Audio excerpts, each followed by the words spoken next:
A gun club named after the black Maoist American revolutionary Huey P. Newton have now taken up arms to begin citizens' patrols, looking for police officers committing acts of unprovoked violence and murder against African Americans.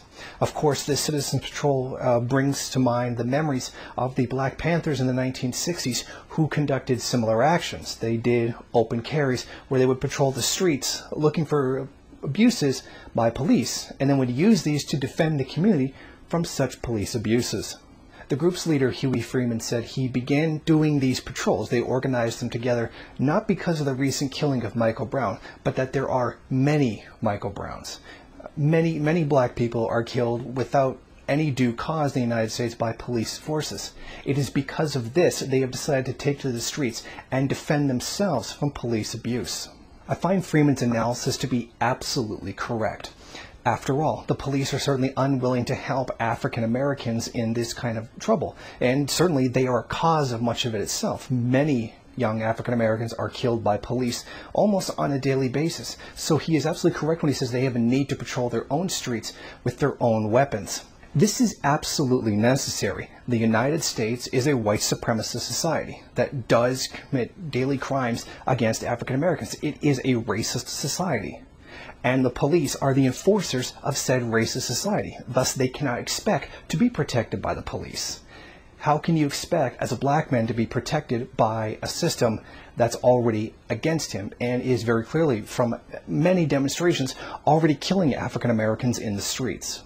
As to be expected, the liberal media has caught on to this very fast and has sent out their usual useless message. They're calling it, saying that they should not bring guns and allow the police to do their job and investigate. They're also saying it's sending a mixed message, carrying guns into the streets while claiming they want to end police shootings, claiming that they need to defend themselves. Well, it's absolutely correct.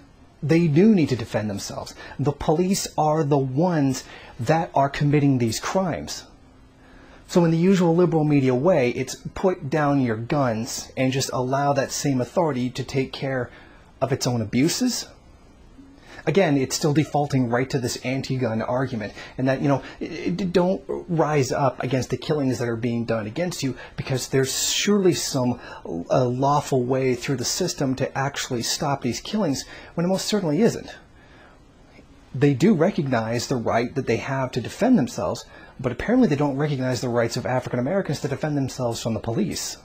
And as expected, the conservative media rang in on it too. They said this was a reason why we need more police on the streets, because of the people trying to defend themselves from the police. Now, where were these same accusations when Cliven Bundy and his gang of yahoos were all upset because somebody didn't want to pay their taxes? Well, they were all over there defending him. But yet, when black people are being killed by the government, they're nowhere to be found. Why aren't they all coming around in a big, huge mass to help defend the people who are being oppressed in Ferguson? Why aren't they backing up these people trying to protect themselves from the police? Well, they're nowhere to be found. And that should be expected. These people are inherently racist. They are inherently fascists. They got all upset about some poor old rich white guy who had to pay taxes.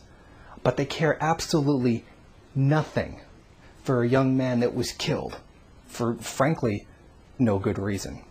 And I think this actually speaks very clearly to the liberal conservative dynamic that exists when discussing guns.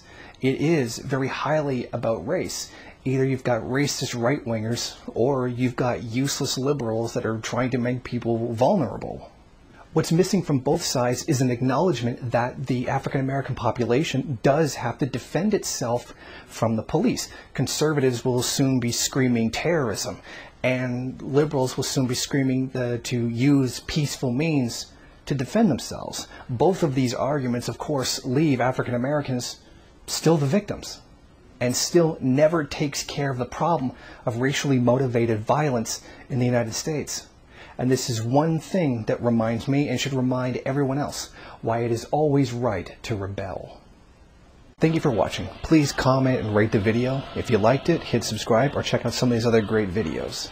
If you wish, share it on social media. One, while you're at it, why don't you follow me on Twitter? And if you got time, go on over to the MRN bookstore and check out some of the latest books available.